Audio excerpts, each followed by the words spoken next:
for Mikel Arteta to savour against the club where, of course, he was the assistant to Pep Guardiola. Did you think, Cesc, at one stage we weren't going to get a goal and they were just going to cancel each other out?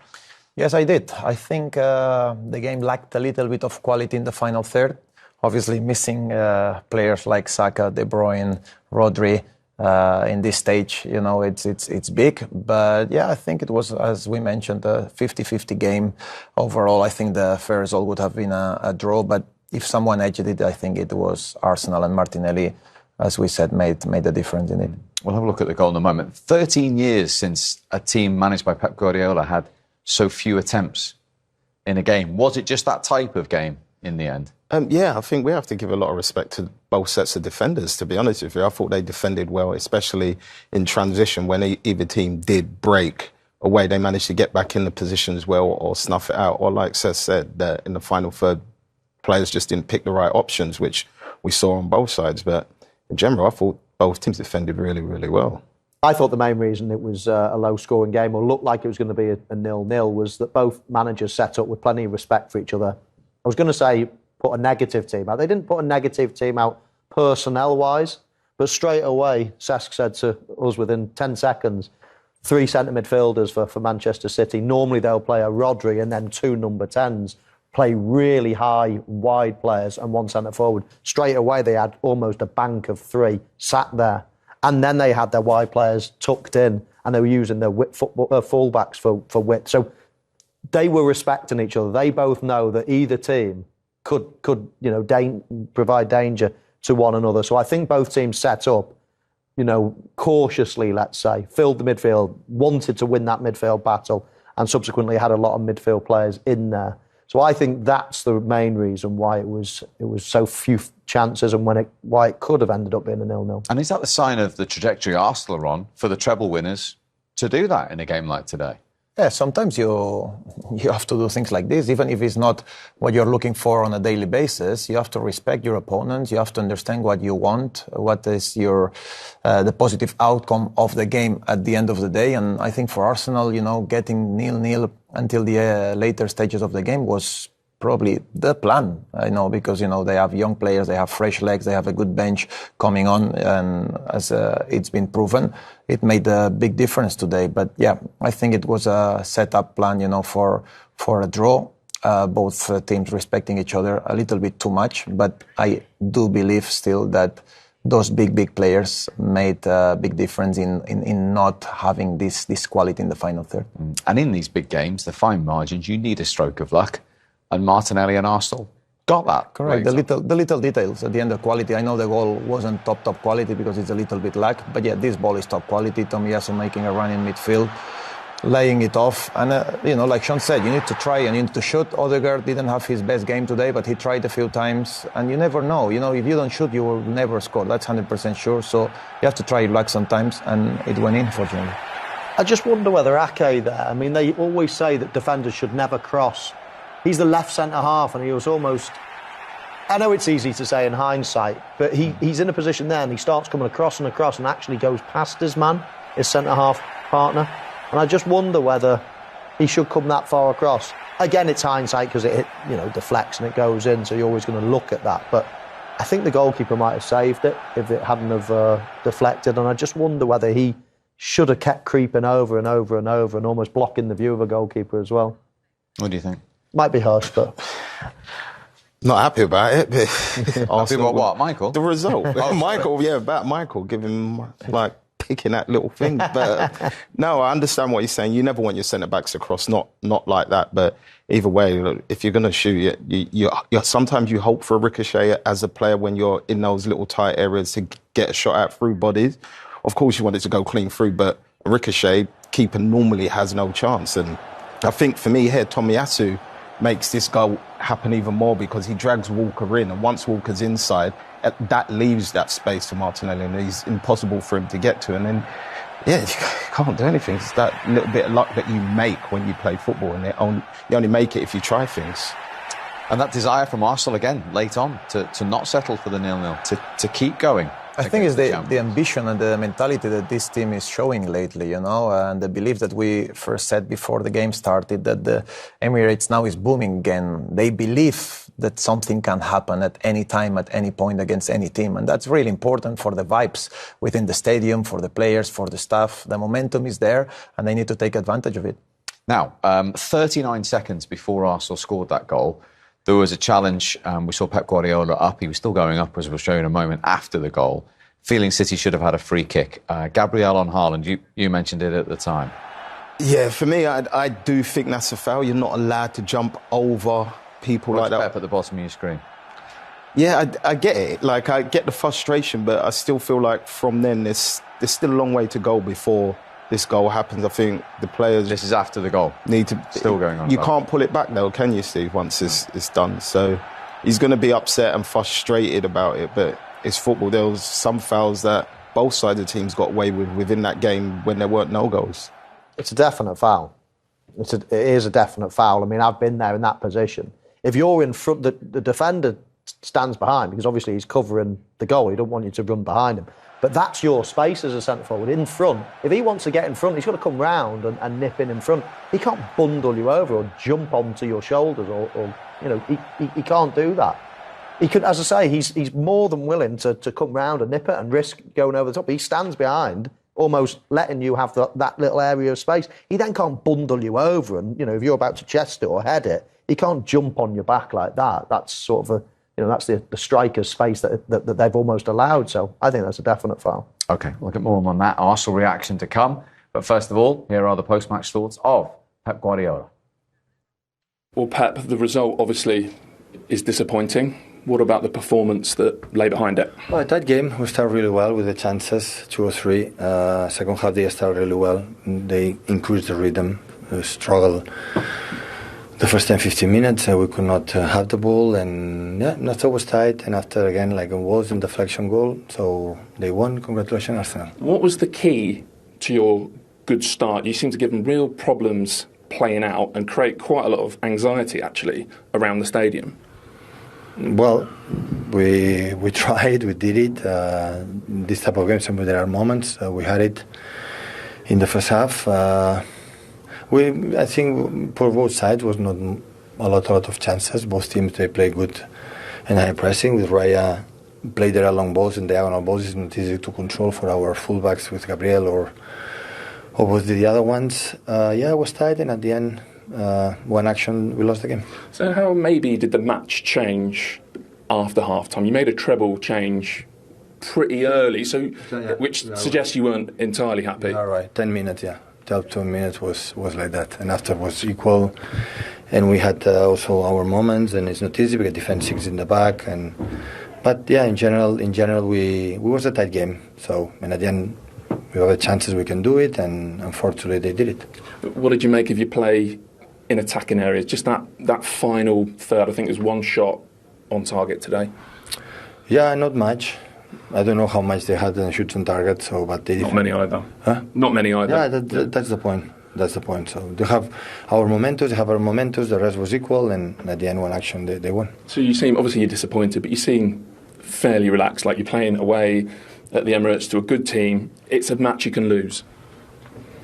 Yeah, of course, we can lose in Wolves as well. So every game we have 2 defeats in a row. Now we have a tough schedule ahead of us, but now national team, hopefully they come back fit, without injuries, and after we refresh our minds and keep going. So Premier League is going to be tough. It's not the first time we are in that position behind the leaders.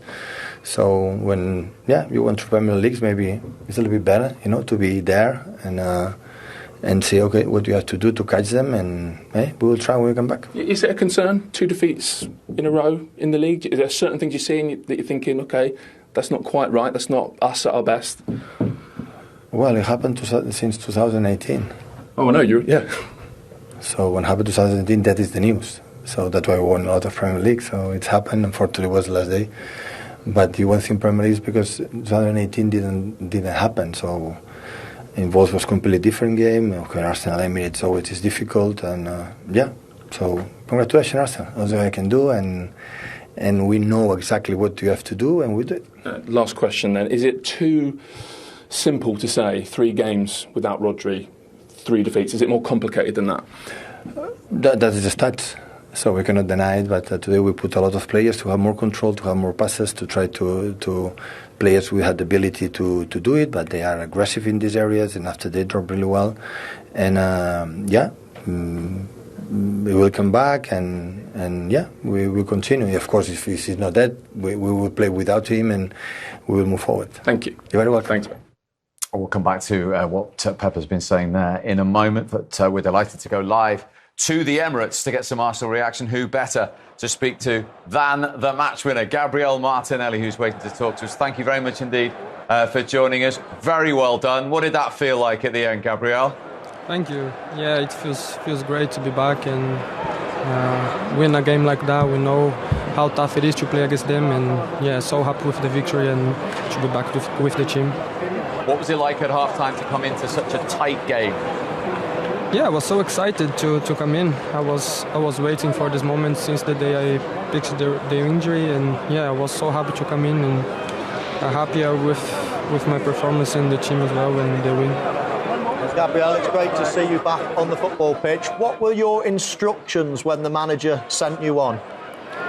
To be fair, he just said, go there and do your thing, Just do what you normally do. Hola Gaby, soy Cesc. Felicidades. My question to you is, do you visualize the game when you are on the bench? Do you think what your strengths are? When you have to face someone like Walker, what is your mentality? Hey Cesc, good to speak to you. Yeah, of course, I was on the bench with the players, and Fab was next to me. I was always talking to him and visualizing what could I do when I come in, and this is what I did. And I tried to do my best when I come in, and I think it worked. And at the end, Gabriel, the message is just keep going. I mean, if you don't shoot, you don't score. Yeah, that's it. If you don't shoot, you don't score. No. Right, Gabriel, Sean Wright Phillips there. I enjoyed watching you play. I'm gutted you scored, obviously, today. But when you come up against a player like Walker in general, who's quick, powerful, how do you think about moving him around? Or do you just stay wide and let him tuck in? I always try to give space to myself, because I know that he's quick and strong as well. So I try to be away from him, and I know my qualities. And if I'm 1v1, I trust myself and just try to do my game, Gabriel, finally, your manager's been talking about this record, 12 consecutive defeats against Arsenal. It's about December 2015 since you last beat them in the Premier League against Manchester City, obviously. What does it do for belief mentality within your dressing room to beat the treble winners today? When you play for Arsenal, you need to have this mentality, We have to win every single game and try to win every tournament that we are in, and this is our mentality and this is what we are trying to do. Well, you've done it today. Brilliant effort. Thank you very much indeed for joining us. Thank you, my pleasure. Gabriel Martinelli live for you from the Emirates. Just before we talk about Manchester, just a quick one on the mentality. We touched on it right at the start. If they could do it, what it would do to that young group? I think it just will bring even more positivity.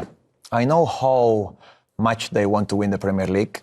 As I mentioned before, I've been at the training ground recently, and I know that they are waiting to put that trophy. I can smell it, that they are all waiting for that moment, and they are working towards it in a very passionate way. They're doing everything in every way to make this happen. And with this young group, with the energy, with the passion, with the quality, obviously, and the hunger that they are showing each week, I think it's closer than it's ever been for the last, I would say, 12 to 15 years. Let's get back to what Pep was saying. As I say, December 2018, the last time they lost back-to-back Premier League games. You know what they did after that? They won 19 of the next 20. So we're still very early on. Is that a message for the rest? Don't get too excited. This is the champions of 5 of the last 6 seasons. I said it to you before when we was just talking, just in the green room before, and I said to you, I don't think it's as big a game yet as say it would have been maybe November or December. I think it's come really early in the season. Obviously for Arsenal, and that reason's not winning in so many games to beat the treble winners. It's massive in respects of that. But in terms of the league table, there's so much time and so much games to go. There's a lot of teams in and around it now that both of these teams most probably will still drop points from. Hopefully not, but I think it's going to be open. I think it's more about the emotional. Yeah, I have to agree with you. Emotionally, it's just an important game, not about so much the points or where you are on the table now, but emotionally, this is a big game for Arsenal, I think. Michael? Yeah, I think so. I think more so than the points, the belief that that'll give these Arsenal players. You know, it was their first season really last season when they could sniff, winning the league. And they went a decent length of time where you're thinking, are they going to be able to hang on? It was a good title race for them, but they did fall away at the end. So I think now, beating Manchester City in a one-off game will give them that belief that they can become champions. So the 3 points are great. They tally up and they're joint top of the table. But I think the buzz around the place for just beating Manchester City will be even more important than that. But there won't be too much concern about back-to-back Premier League defeats we've mentioned. It doesn't happen very often because of the high standards. It's only 3 times now under Pep alone. No, I don't think there'll be too much concern. Like I said, they didn't create a lot of chances. Neither team did. I don't necessarily think I thought they played quite well. In that tactical situation, they just got a goal that was deflected. And like I said, they earned that. But for me, I think this may wake them up more and make them even hungrier than they are to try and emulate it and try and win a Premier League again, because now they know there are teams that are going to beat them in that manner in the top half, in the top 3 of that table, I think. We highlighted before the game, didn't we, the effect that Rodri has on this team. And it just shows you, Pep Guardiola spoke about it. He's almost used 3 men to almost, negate the gap that Rodri's left there today. If Rodri was fit, I would have thought that Manchester City would play their normal way, quite expansive, quite open, a lot braver.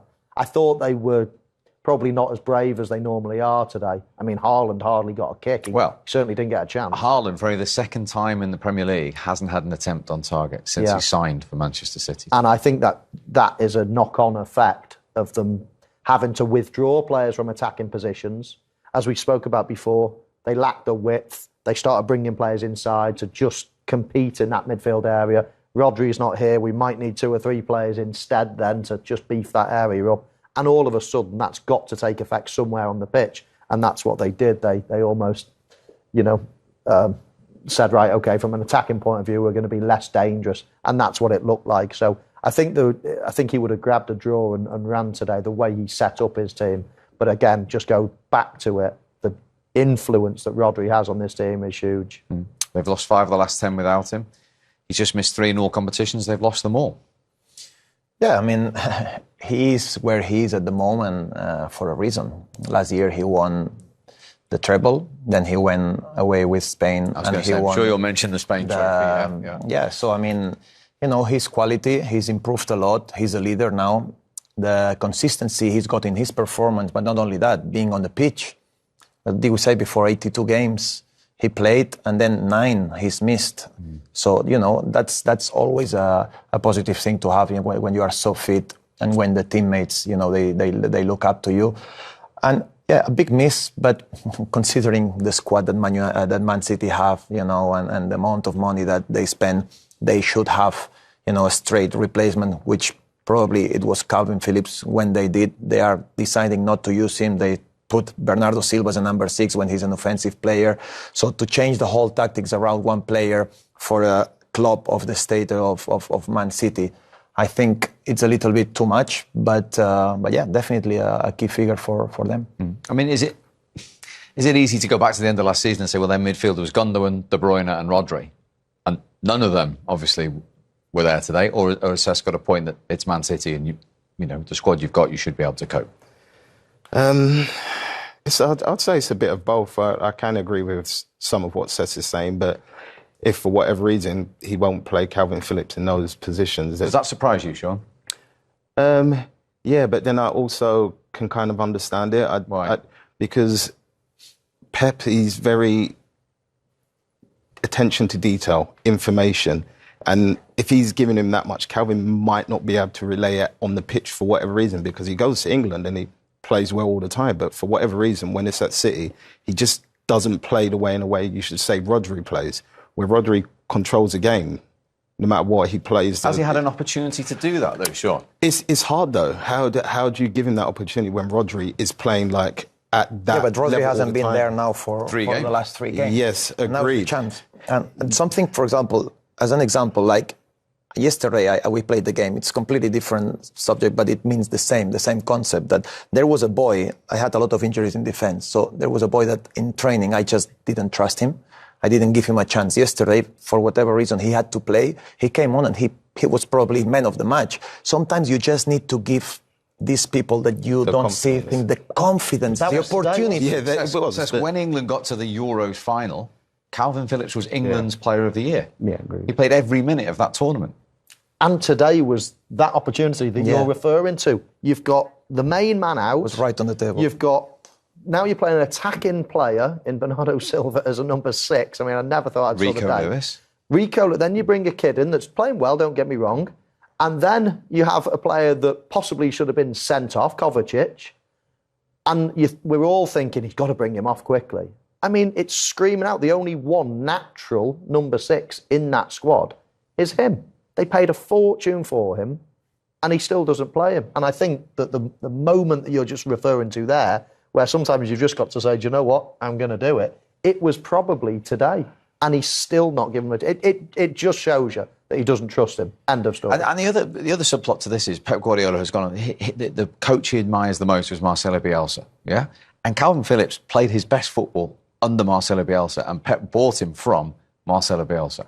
It's different tactics, though, isn't it? I think under Bielsa, it was quite frantic, wasn't it? It was like, where you go, I go sort of thing. Whereas I don't feel like Pep plays like you've got to learn to hold your positions and kind of do in a way the opposite to what Bielsa did. You always got to be in the spaces and ready to receive the ball and be able to move the ball on quickly. And for whatever reason, I don't know, but Pep just hasn't played him. But we're never going to know the real answer for that apart from... One thing for sure is that if you're Manchester City and one player is injured or suspended, it can't make everything, you can't alter everything around it like happened today, I don't feel.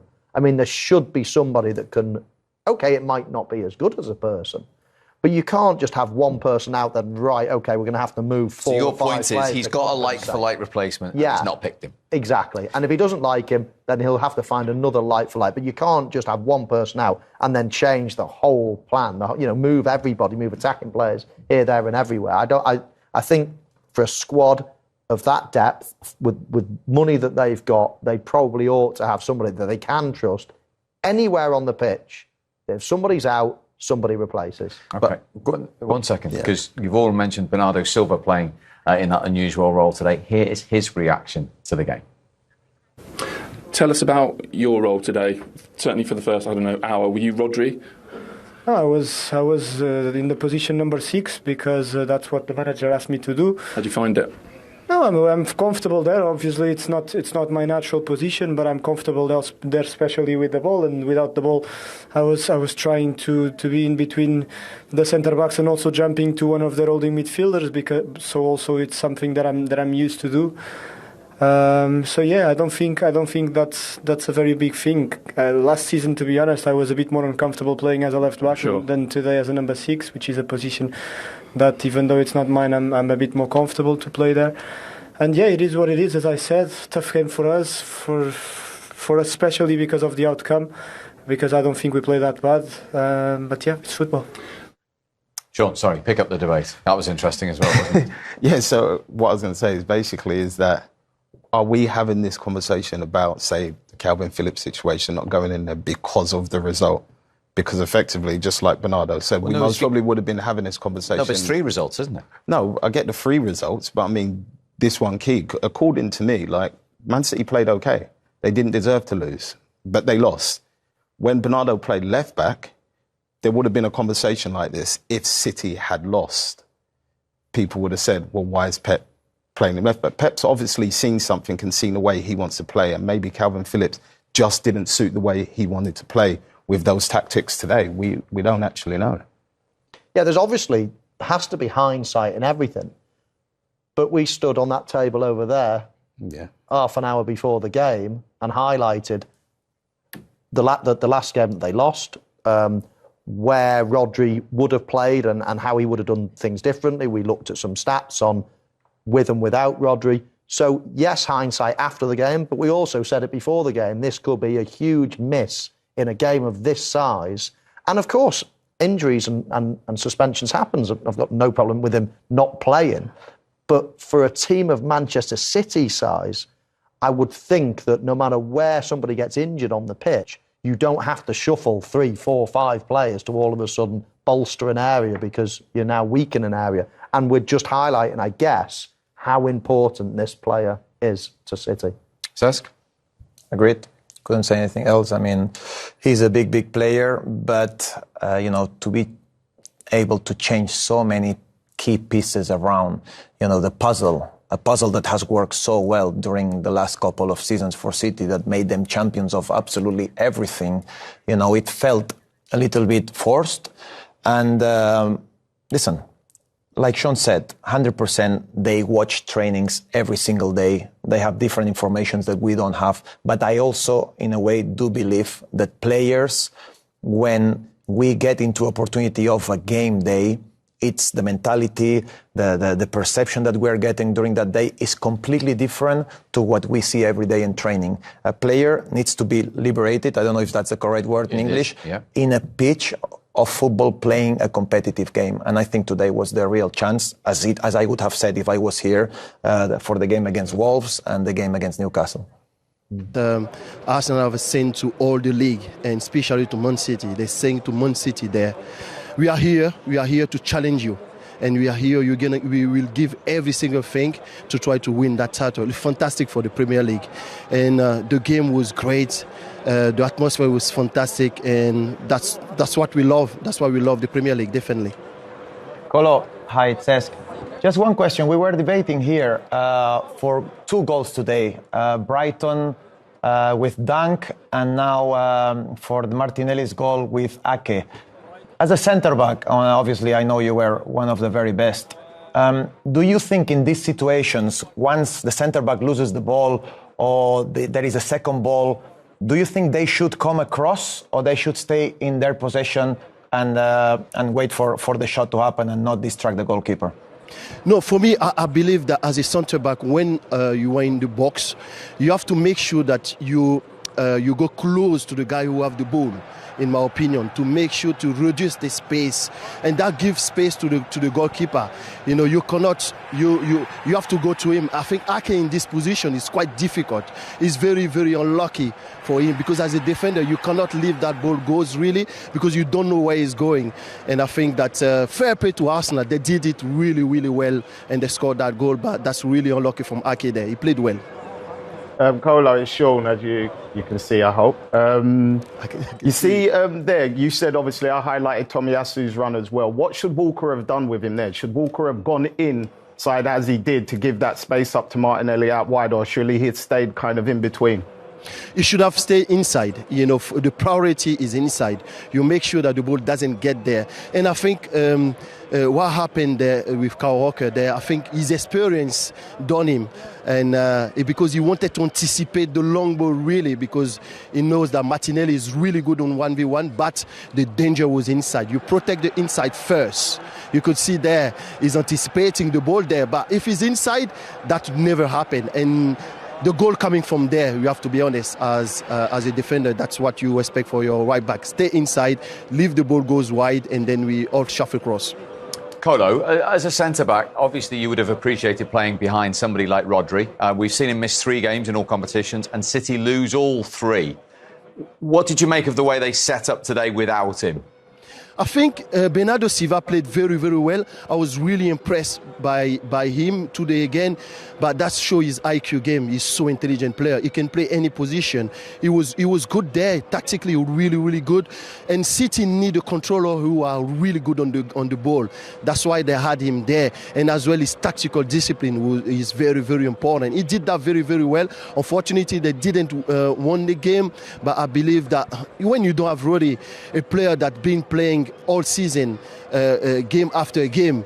He's the only player that is repeatedly playing, and Guardiola never rests him because he's a key player. And when you don't have him, there is something missing on the middle, and any player going in his position will find it really, really difficult. Colo, it's Michael Owen. I was just wanted to go back to the Arsenal mentality thing and looking at last season. How do you think, coming second but having a real good title battle, how do you think that will benefit them this season? Will it hold them in better stead to try to go and win the league this year? I think what Arsenal done last season, they should have won the league last season. We have to be honest with that. They made few mistakes, but you could see that Arteta have corrected this mistake. Now he's managing the game better. He's not pressing for pressing when he play against Man City. He wait for the moment to go press, and he knows that City want to control the ball. They want to have the ball and waste time, and then every time there is a mistake in your between gaps, they try to exploit that. Today he was calm, waiting for them, pressing them at the right time. But as well, when they had the ball, the intensity was incredible. They put a lot of intensity in the game, especially in the second half. Because City, for me, was looking for a draw. They was looking for a draw today, and Arsenal knew that. And that's why they pushed, and they did that very well to win today. Because I believe that for Arsenal to beat City, they were not going to have a better chance to do it than today. And now they've done it finally, Colo, very early on in the season, obviously. But will that give them belief? Do you expect them to be closer to City at the end of the season than they were last? You could see that they strengthen the team better and they have more experiences. And because they finished second last season, I think that they're thinking like we are not far from being champion and we have to push. The only team who can stop them in Man City. And if they beat them twice now on this season, I think that shows that this is a big statement. And now for me, I feel like City right now in a moment where you can see that they're missing few players. And now the new players coming, they need to adapt to the new style of play. And Arsenal can just use that, until City gets the team right. This is the moment to win games and keep moving, stay close to them or be in front of them and try to not make the mistake that you done last season. Be clever. Brilliant, Colo. Fantastic to talk to you. Thank you very much indeed. Good to see you. Thank you, guys. Nice to see you all. Kolo Touré, the Arsenal invincible at the Emirates. He's happy. Not as happy as this man, the Arsenal manager, Mikel Arteta. Well, Mikel, I'm thinking back to your pre-match interview. What was it? You said, be the team, end the wait. How proud are you that they have? So proud. We discussed it. It was the moment, and it was with the right people, with the right players, and we had to make it happen. And there were going to be moments that we have to suffer, and we knew that. And I think the team was excellent. Individually and collectively, you need a big performance. You need the crowd to turn up and do what they've done for the team as well. So it feels like a big win. Was the whole 90 minutes, though, a bit of a journey? It's almost like the crowd, the team didn't quite believe at the start, and gradually through the match, it came and you got on top. Yes, you are right. I think the way we started, we conceded on the corner the first chance after nothing really happens. I think we grabbed the game and some control and we looked at threat. In the second half, I think we started really good. We could not convert that in goals, but we were there and we were really aggressive. And then the changes, I think, really helped as well. The moment we brought the three last new energy, the quality that they produced in the goal was top. So in that first period, what problems did they give you? It was like the start of the build-up, basically, with David Raya, wasn't it? What issues do they give you? It's like a little game of cat and mouse, isn't it? They give you a lot. We gave them a lot of issues as well in the high press. When you see the big teams putting pressure, it's not easy to get out, and you have to read situation. You need the right timing, the right support, the right movement, and a lot of times it's not easy because the distance of those passes are big. But what I like is the courage. It doesn't happen, and keep doing it. It's the team that we are, and we have to continue to do that. And the crowd needs to understand that if not, shout at me because it's my fault. Yeah, there was what was it, about 20, 25 minutes in, you were kind of G'ing them up, weren't you? For sure, because you're going to have these moments against this team, and you're going to give balls away in this phase. If not, you have to kick it long every single time. But they had as well a lot of problems, and they have to be direct, and you have to manage the emotions there and make sure that you don't get caught on things that you don't want to get caught against this team, for sure. You actually had, I think, quite a nice moment with David Raya at full time as a big hug. Can you tell us a little bit of what you said? I think it was excellent, and he can misplace one or two passes, and I demand him to stop the ball when he needs to get clarity, to get understanding, to provoke the opponents. But then overall, the way he controlled the box, the aerial when he came on, how dominant he was, how high he played, I think it was excellent. I love players with big courage, and David certainly has big ones. Talking of players with courage, Martinelli, 1, to get himself fit, and 2, to come on and win the game. Another one with big ones as well, because nobody expected him to be in the team. The physios weren't really having it, and he said, I'm going to be there, and yesterday he turned up, he was in training, and he said, I'm ready to go, and Leo got injured, and we needed him, and I looked, and he was already dressed up, ready to go. So it's just a joy of a kid to work. So after the pain at the back end of last season, to obviously beat them in the Community Shield on penalties, but to beat them here today in a Premier League match, what will it do more than the 3 points? It's just part of the journey, and you learn from every defeat, from every time that you don't get what you want. But the team is so willing, with the attitude, the application that they put in. It's just a joy to work for them, and today they deserve to live these moments, and we have to carry on. It could have been a bit more straightforward, couldn't it? Could have been against 10 men, I think. I don't know. I've seen the action, but that's done, and we managed to win the game, and we are all happy. Job done. Well Thank done. you. You can feel his elation. Really interesting as he gave that huge hug to David Raya, and what he was saying there, how he encourages him to play out. We're talking about fine margins here in a game today. A deflected winner. Very early on, we showed it at half-time. This could have gone the other way for Arsenal, with David Raya doing exactly that, Cess. Yeah, but that's the way he wants to play. This is why he brought him into the club, into the team, because he believes in this. He saw something that maybe others didn't see, and he went for it. And now it's about trust, it's about courage, and it's about performing on the pitch. And like he said something very interesting. Like when they go man to man, if I don't use the goalkeeper, I'm going to go long the whole time. So if I brought him in, is to give this superiority and the free man to use the goalkeeper to attract the pressure, and then, play the team around it. So, he's got his points, he's got his ideas, his methodology, the way he wants to play, and that's how he sticks in it. So it's good. Coaching head on, is that courageous, admirable? Definitely, because now that I'm on the other side, I do believe how important a coach is. I always thought, okay, this coach has been important for me, this one not so much, but it's so much up to you to give courage and how you make your players believe that what you are asking them to do is the right thing to win games and to play well. And definitely he's got it in him. He's a big believer, of motivational speeches, of giving courage to the player or inspiring them in certain ways. And it works very well with these young players. So fair play to him, and hopefully they do and keep doing well for the rest of the season. Where are you with this risk or reward approach? Because, as I say, it's a game of fine margins. When Alvarez closed him down earlier on, could have easily been Manchester City's first goal. Yeah, I think it's become more and more prevalent over recent years. I think there's quite a lot of teams in the Premier League that do it. Arsenal being one of them. Manchester City were always one. In fact, Ederson was probably one of the first goalkeepers to come into the game and take a lot of risks. Manchester United have just bought a goalkeeper that is very good with his feet. As we say, it's a big risk there. But, even going down to teams like Brighton and Aston Villa, teams like that, there's lots of teams that take a lot of risks for the benefit of what they're going to get going forward. So I'm absolutely fine with it if that's the way you want to play. But when you play it, you can't go half-hearted. It's either you're doing that, because then all of a sudden, if you start playing it long, then it just changes the whole dynamic of the team. You're set up to take these risks, to outnumber teams in certain areas, and that's it. So as soon as you say, right, we're going down this way, that's the courageous decision, and then you've got to need courageous players to go and execute that. Exactly, because he made an error in the Champions League in the week doing exactly that. Didn't they? That yeah, but this is what brought them where they are. They brought them back to the Champions League. They brought them back to challenging for the title. This is how Brighton got into Europe, maybe for the first time. And today they got punished twice, and they nearly lose the game because of it. But if you look on the long term, it will give you much more positive things than negative. And if Brighton stop playing this way and they now start playing long and they don't want the ball and they don't want to do the build-up, probably they will not be playing in Europe and they will be fighting for relegation. So you need to get the pros and the cons, analyze it as a coach with all your staff. Do we believe in it?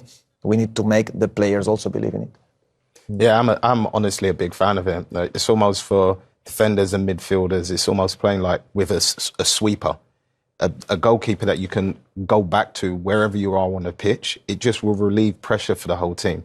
Of course, if you make a mistake, you have to be brave to be able to get the ball again, which Raya shows, Ederson shows, even Alisson. You've seen Alisson make some mistakes and still get the ball and try and play those sort of passes. But I think it's superb. I love it in the game. Yeah, but it does encourage the attacking players, as we saw there with Alvarez. Yeah, it does. The one thing you might say about Raya there is when he does take the ball across his body, get rid of it quicker rather than thinking he has enough time. But that could also come from him not knowing he's coming, or the defender not saying man on, just letting him think that he's got a little bit more time. But as Seth said before, the ball could have come back a little bit harder, because normally when you pass somebody a slow ball, that's telling you have a bit more time. Right. Normally it comes in quicker than, I had to play it that hard so you can get out the other side.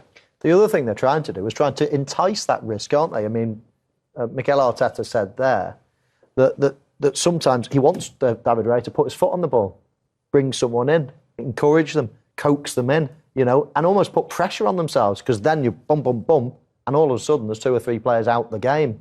So sometimes when you're playing the ball around, it's not necessarily to play the ball through, because it's very difficult to play the ball through a whole team. It's actually to encourage or to tempt teams to think, right, let's have a high press. And all of a sudden you use your goalkeeper, get an extra man, and all of a sudden you're through and you're only on to about 4 or 5 players.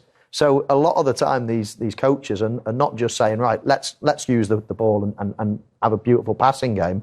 They're trying to take a risk, trying to suck them in, and then they will go through. You've played in many teams like that, haven't you, in your career? Yes, I have. And I think I agree totally with Michael. It's all about intentions. The main point is, like he's saying, attract the opponents, make them believe that they can come and press you to get the ball back. And that's where you start finding the spaces around them, because you've already, of course, coached them. You've worked it at the training ground. You know the exact moments. You know how to find the third man. You know how to put your body in the right position to give solutions to your teammates. And that's why I'm telling you that every time I believe more and more and more in coaching. And when sometimes they tell me, no, this player is not good enough, it's my job to make him good enough through coaching and through grass time on the pitch. And I'm a big believer of that. And that's why, these top coaches are where they are and doing what they're doing, because they improve players all the time. Absolutely fascinating. Right, let's round up the day then. I know it's very early, but we've used the word statement win for Arsenal to put it out there and for their mentality today. Important now when they resume after the international break to really build on this. They've given themselves a great foundation today. Yes, because I think that if you ask Mikel and every Arsenal player what would they prefer now, is to have another game after 3 days or after 5 days, not to kill this break that will, kill a little bit the momentum that they just created. But yeah, we will see. We'll see what happens after the national team. It's always a tough moment because it's the Fabregas derby next, isn't it? Arsenal-Chelsea. So yeah, well, it is. Let's see what happens. But a strong game to come back from the international, and everyone will need to be ready for it. No panic buttons on the blue side of Manchester just yet? No, definitely not. Obviously, of course, we know Rodri's back. Kevin De Bruyne is still a bit away, I should imagine. But the team's good. The team's in a good place. Like I said, I don't think they played terribly today. I thought they played quite well against a strong Arsenal team. They just didn't create enough to get that goal. And statistics tell you, when they're angered, they come back with a run of results like we've quoted. So in that case, I really hope they're really, really mad. I hope they're madder than you anyway, that's for sure. What about, just to round off the rest of the Premier League, what about Liverpool and Spurs looking at that result today? Well, Spurs have been one of the stories of the season so far. I love the way they play. They'll be... But for them to look at the fixture and go, wow, they've lost to Wolves, they've now been beaten by Arsenal. Yeah, no, it's given everybody, as you say, Liverpool, Spurs... the likes of Aston Villa are up there as well now. It's give everybody a little bit of a lift, saying, right, okay, this could be a little bit open now. Newcastle United, another team. So it's open. The Premier League is open after results like that. Now, it's a marathon, not a sprint, as we know. Manchester City always get better and better throughout the season. But at the moment, it's looking really open. And if Arsenal and Wolves can beat Manchester City, then other teams will be looking at and thinking, we can too. Maybe. Gentlemen, I've enjoyed that. Absolutely fascinating. Seth, great to have you with us. Thank you very much indeed. Premier Leagues, World Cups, Ballon d'Ors. I felt very inferior all day. But we've enjoyed your company. One person who isn't feeling inferior anymore, Mikel Arteta. He has finally, as Arsenal manager, beaten Manchester City in the Premier League. That, as you could see at the Emirates, meant a lot. From the four of us, we'll see you soon.